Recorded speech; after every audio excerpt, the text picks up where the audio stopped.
आज के ट्रिक्स देखने के बाद आप कहेंगे काश पहले से पता होता तो हमारा काम कितना आसान हुआ होता।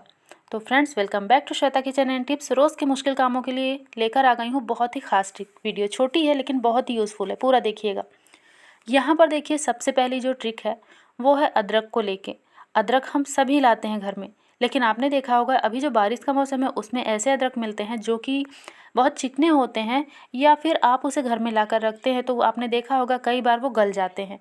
तो ये अदरक इस समय बहुत महंगे हैं और अगर हम ऐसे ही इसका ध्यान नहीं रखेंगे तो बहुत ज़्यादा नुकसान होगा हमारा। तो इसके लिए आप क्या करें कि महीनों चले।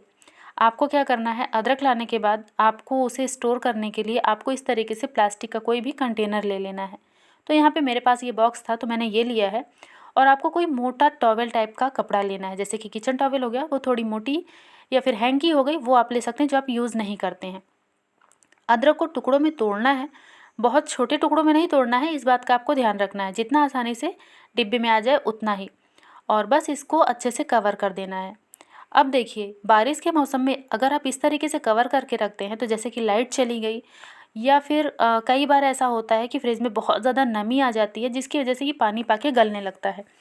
तो उस सिचुएशन में ये कपड़ा आपका बहुत ही बढ़िया काम करेगा।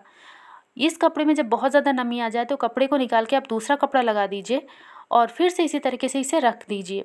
अब आप फ्रिज में कैप लगा कर रखिए इसको, तो ये महीने क्या 1.5-2 महीने चलेगा बहुत ही आराम से। यहाँ पर अगली ट्रिक देख लेते हैं। तो ये है मिक्सी जार से रिलेटेड।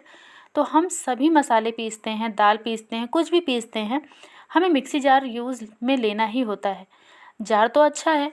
और यहाँ पर देखिए, ये जो इसका ढक्कन होता है ना, कई बार क्या होता है जब ये बहुत पुराना हो जाता है तो इसकी रबड़ ख़राब हो जाती है, या फिर चूहा काट देता है, या फिर कट जाती है तो ढक्कन बार बार खुल जाता है। उस समय में आप इस तरीके से इस रबड़ का यूज़ ले सकते हैं इमरजेंसी में। यहाँ पे देखिए, मैंने एक रबड़ लगाई हुई है। एक रबड़ मैं आपको लगा कर दिखा देती हूँ क्योंकि ये ट्रिक मुझे बहुत ही ज़्यादा बढ़िया लगी थी। इस तरीके से आप लगाकर इसको यूज़ कर सकते हैं बहुत ही आसानी से, लेकिन इसे फिक्स करना थोड़ा सा ध्यान से फिक्स कीजिएगा। तो देखिए, इसे मैंने इस पे फिक्स कर दिया है। आप चटनी पीसिए, दाल पीसिए, मसाले पीसिए, कुछ भी पीसिए, ये ढक्कन बिल्कुल भी नहीं खुलेगा। बस ध्यान इस बात का रखना है आपको कि आपको यहाँ पर कितनी रबड़ की रिक्वायरमेंट है। अगर मोटी रबड़ है तो एक से चल जाएगा, लेकिन अगर पतली है तो आपको 1 से 2 लगानी पड़ेगी। ये ट्रिक अगर पसंद आई होगी तो लाइक, शेयर, सब्सक्राइब ज़रूर कर लीजिएगा। अब यहाँ पे सुबह की जल्दबाजी में जब हमें आलूओं को तुरंत से बॉयल करके तुरंत ही छीलना होता है तो बहुत ही मुश्किल होती है। तो उस समय पे क्या कीजिए, जैसे ही आप आलू को निकालते हैं कुकर से, आप उसके ऊपर थोड़े से बर्फ़ के टुकड़े और थोड़ा सा ठंडा पानी डाल दीजिए। तो आलू को 1 मिनट से भी कम का समय लगेगा और आलू बहुत बढ़िया और बहुत जल्दी से ठंडी हो जाएगी। यहाँ पर देखिए, मैंने इसी तरीके से किया है, थोड़े से बर्फ़ के टुकड़े डाल दिए और थोड़ा सा पानी, तो आलू ठंडी हो जाएगी और हम उसका यूज़ ले पाएंगे। अब अगली ट्रिक देख लेते हैं। तो इस तरीके का झारा हम सबके घर में होता है। और यहाँ पर देखिए, आलू की अगर हमें कोई रेसिपी बनानी है और आलू बहुत ज़्यादा गर्म है, हमें जल्दबाजी है, या फिर गरम गरम आलू ही हमें मैश करना है, तो उस समय पे आप क्या कर सकते हैं, आलू को आप 2 भाग कर लीजिए। उबले आलू जो है ना, उनके 2 टुकड़े कर लीजिए इस तरीके से, तो हमारा काम बेहद आसान हो जाएगा। अब यहाँ पे इस तरीके का झारा ले लीजिए और इसके ऊपर आप आलू को रख के प्रेस कर दीजिए, जैसे मैं कर रही हूँ। तो मैं अंगूठे से ही कर रही हूँ, मतलब हाथ से ही कर रही हूँ। आप चाहें तो यहाँ पे चम्मच की मदद ले सकते हैं। तो आप देख ही पा रहे होंगे कि कितनी आसानी से ये जो छिलका है ये ऊपर रह जा रहा है, और जो आलू है वो बहुत ही जल्दी से मैश हो जा रही है। आपको हाथ भी नहीं लगाना पड़ रहा है, ना ही कोई अदर आपको टेंशन होगी।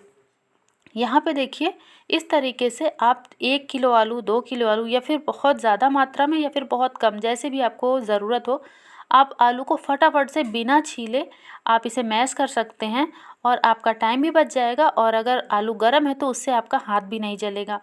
इस तरीके से इन छोटी छोटी ट्रिक्स को अगर आप फॉलो करते हैं तो आपका काम बेहद आसान हो जाता है। ये देखिए, मैंने आलूओं को मैश कर लिया है। अब बाकी बचे हुए आलूओं को भी मैं इसी तरीके से मैश कर लूँगी, लेकिन आपसे एक छोटी सी रिक्वेस्ट है कि अगर आपको इन ट्रिक्स में से कोई भी ट्रिक्स पसंद आई हो तो प्लीज़ वीडियो को लाइक कर दीजिएगा, और ज़्यादा से ज़्यादा इसको शेयर करके, चैनल पर पहली बार आए हैं तो सब्सक्राइब करना बिल्कुल भी मत भूलिएगा। तो मैं तो चली बचूँ ही आलूओं को फटाफट से मैश करने।